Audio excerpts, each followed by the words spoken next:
नमस्कार, आप देख रहे हैं परवतजन डिजिटल। आपके साथ मैं हूं मीनाक्षी सा। इस वक्त उत्तराखंड की स्थिति कुछ ऐसी बनी हुई है कि हम ये कह सकते हैं कि ना हम इस साइड है ना हम उस साइड है, यानी एक पाँव हमारा खाई में है, दूसरा पाँव हमारा कहीं और धंसा हुआ है, दलदल में फंस गया है। तो उत्तराखंड की युवाओं की स्थिति भी कुछ इस तरीके से बनी हुई है। अब तक अभी आपने UKSSC की धांधली की बहुत सारी बातें सुनी हैं, कई सारी अपडेट्स हम आपको दे रहे हैं। 33 गिरफ्तारियों की बात हमने आपको बताई है, बहुत सारी चीज़ें उसमें आगे निकल के आने वाली हैं, बहुत सारी चीज़ें आपको देखने को मिली है। लेकिन उसके बीचों बीच उत्तराखंड के युवाओं के साथ एक और खेल कर दिया जाता है। जिस उत्तराखंड को हम ये बोलते हैं कि जो मातृशक्ति के लिए जाना जाता है, मातृशक्ति को जहाँ पर बहुत सर पे बैठाया जाता है, वहीं उनके साथ ये कुठाराघात होता है कि जो उनको मिलने वाला 30% आरक्षण होता है वो भी खत्म कर दिया जाता है। अब इसको लेकर अभी जब हम आ रहे थे तो हमें अवगत कराया गया कि महिलाओं का 30% जो आरक्षण है वो खत्म हुआ है। उसको लेकर कुछ युवतियाँ भी हमारे साथ जुड़ी हुई हैं और अपनी बात रख रही हैं, अपनी परेशानियां रख रही हैं। कितना बड़ा षड्यंत्र उत्तराखंड की महिलाओं के साथ किया जा रहा है। जो महिलाएं इतना संघर्ष करके पहाड़ी क्षेत्रों से आती हैं और उनका आरक्षण आप खत्म कर रहे हैं, तो भैया आप क्या कर रहे हैं, क्या कर रहे हैं, क्या करना चाह रहे हैं आप। यहाँ पर बॉबी पवार जी हैं, सबसे पहले उनसे बात करेंगे। उत्तराखंड की महिलाओं के साथ एक पूरा गेम हो रहा है, युवाओं के साथ तो गेम हो रहा है लेकिन महिलाओं के साथ डबल गेम किया जा रहा है, क्यों? देखिए, ये क्या है कि एक सोची समझी रणनीति होती है। यहाँ के अगर अफसरशाही की कही जाए तो उसमें ये बेहतर होगा कि अफसरशाही जो चाले चलते हैं ये है, क्योंकि 30% आरक्षण का मतलब ये था कि हमारी जो महिलाएं हैं, जिन मातृशक्ति की बदौलत ये हमें राज्य प्राप्त हुआ है, उन मातृशक्तियों को आप 30% आरक्षण देने से आज मना कर रहे हो। और मना इसलिए कि उसको कोर्ट में चैलेंज कर दिया जाता है, वहाँ से वो मामला पूरा खारिज हो जाता है, 30% को ख़त्म कर दिया जाता है।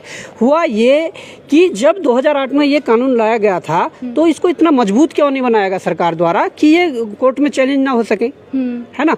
तो जब मजबूत नहीं किया गया, उसके बाद बारी बारी से यहाँ सरकारें चली है, चाहे कांग्रेस की हो, भाजपा की हो, बारी बारी से सरकारें चला रहे हैं। परंतु इस और किसी का ध्यान नहीं गया कि हमारी माताओं बहनों ने इतने आंदोलन में इतनी शहादतें, इतनी प्रताड़नाएं झेली और उनके लिए हम जो 30% लाए थे उसे उस कानून को मजबूत ना किया जाए। अब ये हाल है कि अभी 30% खत्म तो कर दिया, परंतु सरकार के पास अभी भी रास्ते हैं। हम तो सरकार से ये रिक्वेस्ट करेंगे कि सरकार बिना समय गंवाए तत्काल से इस पर एक अध्यादेश लाए और हमारी जो बहनें हैं जिनका ये हक छीना जा रहा है उनको उनका हक मिल सके। आप सरकार कह रही है कि हम सुप्रीम कोर्ट जाएंगे, तो सुप्रीम कोर्ट जब आपका समाधान जब घर के अंदर ही हो जाना है, उसके बाद आप घर से बाहर क्यों जा रहे हो? आप उसे अध्यादेश लाकर यहाँ पर इसे खत्म कर दिए, पूरा मामले को आप लेकर, और अभी जो आपका विधानसभा सत्र होना है 1-1.5 महीने में, उसमें आप इसको एक्ट बनाकर ऐसे बनाइए मजबूती से कि वो कोर्ट में भी चैलेंज ना हो सके। तो ये करना पड़ेगा हमारी सरकार को और हम ये मांग रखते हैं और जल्दी हम मुख्यमंत्री जी से समय लेकर इस संबंध में वार्ता करेंगे। और हमारे साथ जो ये बहनें हमारी जुड़ी हुई हैं, आप इनसे समझिए कि 30% आरक्षण क्यों जरूरी है, क्या क्या चीजें मतलब ये है, आप पूछिए इनसे। बिल्कुल, क्या दर्द है इन महिलाओं से ही जानेंगे, इन युवतियों से ही जानेंगे आखिर 30% आरक्षण एक महिला होने के नाते मैं भी समझती हूँ कि वो कितना जरूरी होता है। वो भी तब जब हम ऐसे क्षेत्र से आते हैं जहाँ इतने घोटाले होते हैं, ऐसे क्षेत्र से आते हैं जहाँ की लाइफस्टाइल बेहद मुश्किल है, उसमें वो 30% आरक्षण क्या मायने रखता है। तो यहाँ पर कुछ युवती हैं, अभी जब हमारी अंदर बातचीत हुई थी तो इन्होंने बताया था कि इन्होंने एक प्री निकाला हुआ था। आपसे जानना चाहूंगी कितना मुश्किल रहता है कि इतने संघर्ष के बाद आपका वो आरक्षण भी खत्म कर दिया जाए?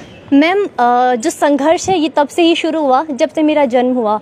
मेरी मम्मा 14-15 किलोमीटर दूर, क्योंकि हमारे वहाँ हॉस्पिटल्स तो होते नहीं, पैदल चल के आई उस दर्द में भी मुझे जन्म देने के लिए।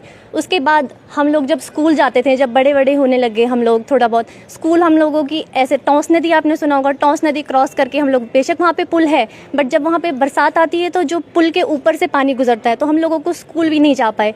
फिर हम लोग अपनी बेसिक एजुकेशन पास करके अपने गांव घर छोड़ के यहाँ देहरादून में आते हैं और फिर यहाँ ये सब चीज़ें चलती है। देखिए, मेरी अपनी गवर्नमेंट से हमने उन्हें चुना है, हमें उन पे भरोसा भी है, लेकिन वो स्ट्रॉन्ग कदम उठाएं। क्योंकि देखिए, हम अपनी सरकार से कोई भीख नहीं मांग रहे, हमने उन्हें वोट दिया है, ये हमारा हक है और इसे हम ज़रूर लेंगे। आप बताएं, क्या हम लोग डिज़र्व नहीं करते हैं? हम लोग बिल्कुल डिज़र्व करते हैं, क्योंकि हम लोग उत्तराखंड एक ऐसा स्टेट है जिसकी नदियाँ भी यहाँ के काम नहीं आती है, बाहर के ही काम आती है।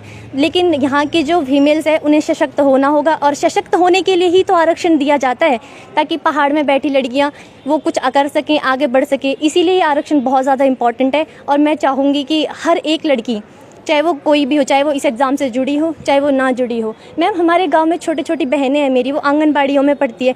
आप चाहते हैं कि वो आंगनबाड़ी स्कूल में पढ़ के इतने बेसिक एजुकेशन से गाँव से जब आएंगी तो वो उनसे कम्पीट करेंगी जो DU में पढ़ के आ रही हैं? बिल्कुल भी नहीं। तो इसीलिए ये आरक्षण दिया गया है ताकि वो लोग आगे बढ़ें। और मैं अपने लिए, अपनी बहनों के लिए, हम सब के लिए मैं यहाँ पे हूँ और मैं लड़ूंगी और हम इस आरक्षण को बचा के रहेंगे।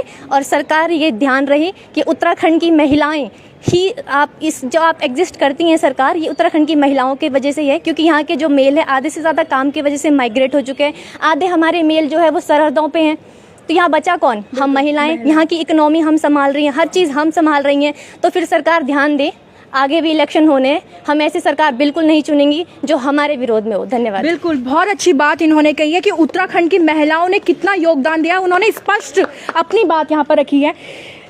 महिलाओं को इतना कम नहीं आंकना चाहिए कि आरक्षण दे रहे हैं तो कमजोर है इसलिए आरक्षण दे रहे हैं। आरक्षण देना महिलाओं की मजबूरी सरकार की नहीं है, बल्कि वो उनका अधिकार है, क्योंकि वो जिस परिवेश से आ रही है उसके नाते वो आरक्षण उनको मिल रहा है। अभी जैसे इन्होंने कहा कि हम लोग बहुत सारी चीज़ें फेस करते हैं उसके बाद आते हैं, तो इसलिए हम डिजर्व करते हैं। मैं अगर आपको एग्जाम्पल दूँ बिहार का, वहाँ पर 33% आरक्षण है और वहाँ की महिलाएं, अगर देखा जाए, एक रेशियो निकाला जाए तो पुरुष से ज़्यादा वहाँ की महिलाएं अफसर हैं। उत्तराखंड में अगर रेशियो निकाला जाए तो महिला अफसर ना के बराबर, वो भी बाहर की अफसर होती हैं। जी मैम, पहली बात हमें सोचना चाहिए हमें आरक्षण क्यों दिया गया था, क्योंकि उत्तराखंड की महिलाएं पिछड़ी हुई हैं, उनको अभी भी आरक्षण की ज़रूरत है ताकि वे आगे बढ़े, अपना प्रोग्रेस कर सके। लेकिन यहाँ पे कोर्ट ने हमें पहले तो आरक्षण ही हटा दिया और अब जब नया रिवाइज कट ऑफ आएगा हमारा, तो हम बहुत सी उत्तराखंड की महिला जो कट ऑफ के आसपास है वो सब बाहर हो जाएंगी। यानी हमें बाहर किया जा रहा है, उत्तराखंड की मूल निवासी महिलाओं को बाहर किया जा रहा है और बाहर की महिलाओं को अंदर आने का रास्ता खोला जा रहा है, जो कि बहुत ही गलत है। तो अधिकारी कौन बनेगा? जो हमारी भौगोलिक स्थिति को नहीं समझ पाएगा। तो अधिकारी कौन बनेगा? जो इस क्षेत्र को नहीं समझ पाएगा। तो अधिकारी कौन बनेगा? जो ये नहीं जान पाएगा कि उत्तराखंड में जिंदा रहना, उत्तराखंड में एक जीवन शैली किस तरीके से चलती है। तो वही अधिकारी बनेगा ना, क्योंकि यहाँ के लोगों को तो इस तरीके की अपॉर्चुनिटी नहीं मिलती, और अपॉर्चुनिटी मिलती भी है तो कुछ धांधलीबाजों को मिल जाती है, जो कि कुछ चंद पैसे देकर, चंद नहीं कहूँगी, अच्छे खासे नोट देकर अपनी वैकेंसीज निकाल लेते हैं। ध्यानी जी यहाँ पर मेरे साथ है। ध्यानी जी, उत्तराखंड की महिलाओं के साथ जो ये खिलवाड़ किया जा रहा है उस पर क्या कुछ कहेंगे? देखिए, मैं तो ये कहना चाह रहा हूँ कि उत्तराखंड सरकार और केंद्र सरकार संवेदनहीन है। कारण है कि 1994 में जो उत्तराखंड आंदोलन हुआ था, रामपुर तिराहा पे 10 महिलाओं के साथ बलात्कार हुआ, बहुत सारी मोलेस्टेशन की घटनाएं हुई, कई शहादतें हुई, सीरियन टापू जैसे आंदोलनों में जांच आयोग हैं और सब जगह आप देखिए एक भी व्यक्ति को सजा नहीं है, कोई ऐसा न्याय नहीं है जो उत्तराखंड के लोगों को मिला है। उत्तराखंड राज्य बनने के बाद जो अलख जो हमारे शहीदों ने जिस राज्य को प्राप्त किया, जिसमें 2 महिलाओं की बाकायदा गोली खाकर शहादत देना भी सम्मिलित है, और ये उत्तराखंड की महिलाओं की बदौलत ये राज्य बना है। इसकी विधानसभा में अगर आप प्रतिनिधित्व देखें तो पिछली विधानसभा में 5 और इस बार विधानसभा में प्रतिनिधित्व 6 है।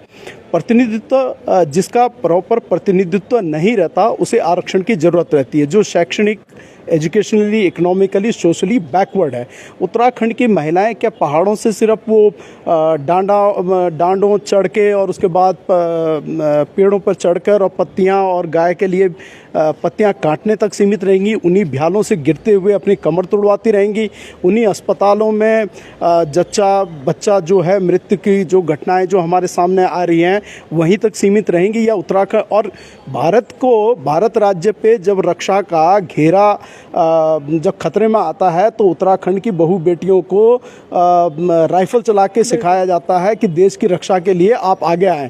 सिर्फ उत्तराखंड के लोग सिर्फ इसी तक सीमित रहेंगे या वो अपने लोगों के लिए यहाँ पर अधिकारी भी बन पाएंगे? जो उत्तराखंड के ये समझने की जो प्रवृत्ति है, पूरे भारतवर्ष में ये प्रवृत्ति है कि भुला संस्कृति है कि सारे के सारे भुलाई बनेंगे और उत्तराखंड की जो महिलाएं हैं वो गांव तक ही सीमित रहेंगी, ये नहीं चल सकता। उत्तराखंड राज्य यहाँ के सर्वांगीण विकास के लिए बना है और इस सर्वांगीण विकास को प्राप्त करने के लिए उत्तराखंड की बेटियों को आरक्षण दिया गया। जिन राज्यों ने अपनी बेटियों को आरक्षण नहीं दिया वहाँ के लोग चाहते हैं कि यहाँ उत्तराखंड में सेंधमारी की जाए। हम ये कहना चाहते हैं आप अपने राज्यों में अपनी सरकारों के पास जाएं, कहें कि 33%, 23%, 50% जो आरक्षण देना है वहाँ की बेटियों को दें। उत्तराखंड में आकर आप काहे को हमारे यहाँ के अधिकारों में, हमारी हमारी बहू बेटियों के जो अधिकार हैं उन पर काहे को सेंधमानी करने के लिए आए हैं। उत्तराखंड के साथ ये जो जिस तरीके से दर्दनाक घटना चल रही है और जिस तरीके से अभी भ्रष्टाचार में देखिए 32 गिरफ्तारियां हो चुकी हैं, मतलब हर एक भ्रष्टाचार है, महिलाओं के अधिकारों के साथ बिल्कुल। और मैं सरकार से निवेदन करना चाहता हूं कि बहुत थ्रेडबेयर तरीके से इसका स्टडी करें। वहाँ पे हाई कोर्ट के जजमेंट में साफ लिखा हुआ है कि ये इसलिए जजमेंट खराब आया क्योंकि सरकार ने शासनादेश के माध्यम से आरक्षण दिया। अगर शासनादेश के बजाय सरकार एक्ट लेके आती, बिल लेके आती तो ये गिरता नहीं। सरकार को एक मजबूत अध्यादेश बनाना चाहिए। जैसे भाई बॉबी पवार बोल रहे थे, आपने सुना उस बेटी को कि उसकी माँ को जन्म देने के लिए कितना कष्ट उठाना, और ये घर घर की कहानी है। ये इसी बार में जो नदियाँ गदेरे हैं उनको पार करते हुए वीडियोस आए हैं हमारी बेटियाँ किस तरीके से हैं। तो हमारी सरकार तुरंत अध्यादेश लाए, विशेष सत्र बुलाकर बिल पारित करे और हमारी बेटियों के साथ न्याय करे। ये हमारी सबकी लड़ाई होगी और यही उत्तराखंड राज्य की लड़ाई भी थी। बिल्कुल, यहाँ पर बड़ी बात ध्यानी जी ने कही है और काफ़ी सारे लोग हैं, लेकिन मौसम ने शायद हमारा साथ नहीं दिया, बारिश तेज होने लगी है। आपको बता दूँ, इस बिल की ज़रूरत उत्तराखंड को है, उत्तराखंड की महिलाओं को है, ताकि वो सशक्त हो सके। और आने वाले समय में ये आंदोलन भी काफ़ी बड़ा आंदोलन होने वाला है, क्योंकि महिलाएं अपने अधिकारों के लिए चुप नहीं रहने वाली हैं, अपने अधिकारों के लिए ज़रूर बोलेंगी और वो जो 30% आरक्षण है वो महिलाएं ज़रूर लेंगी। कुछ और महिलाएं हैं। हाँ जी मैम, मैं ये बोलना चाहती हूँ कि जैसे सरकार तिलू रौतेली अवार्ड तो कर देती है लड़कियों के लिए, तो जब यहाँ पे असली में तिलू रौतेली को अधिकारी बनाने की बात आती है तो वहाँ चुप है। दूसरी बात मैं चाहती हूँ कि आप देखिए, हाईकोर्ट में अगर उत्तराखंड की सरकार अपना पक्ष ही सही से नहीं रख पा रही है तो जो उत्तराखंड सरकार को हमने चुना है हम उस पर कैसे विश्वास कर सकते हैं। 1-2 दिन से लड़कियाँ चुप हैं, कुछ सप्ताह से लड़कियां चुप है, लेकिन अब लगता है शायद उतरना पड़ेगा। और अगर सरकार की तरफ से कोई ठोस कदम नहीं उठता है तो हम बिल्कुल तैयार हैं इस बात के लिए, क्योंकि अपना अधिकार, जैसे कि हम सब बहनों ने कहा है, हमारे भाई यहाँ पे है, वो हमें सपोर्ट करें, तो सरकार का भी कदम बनता है कि हमें सपोर्ट करें। अगर नहीं होता है तो अब हमें बाहर सड़क पे उतरना ही पड़ेगा, ये हमारा संदेश है। तो सुन लिया होगा, जो ये मैसेज जहाँ तक पहुँचना है उन लोगों ने भी सुना होगा। सरकार भी जरूर इस बात पे ध्यान दे कि आंदोलन होने की चेतावनी यहाँ पर दी गई है, और बेशक आंदोलन बनता भी है क्योंकि बात यहाँ पर अपने अधिकारों की है। तो फिलहाल अभी मेरे साथ इतना ही। आप बने रहिएगा परवत जन डिजिटल के साथ।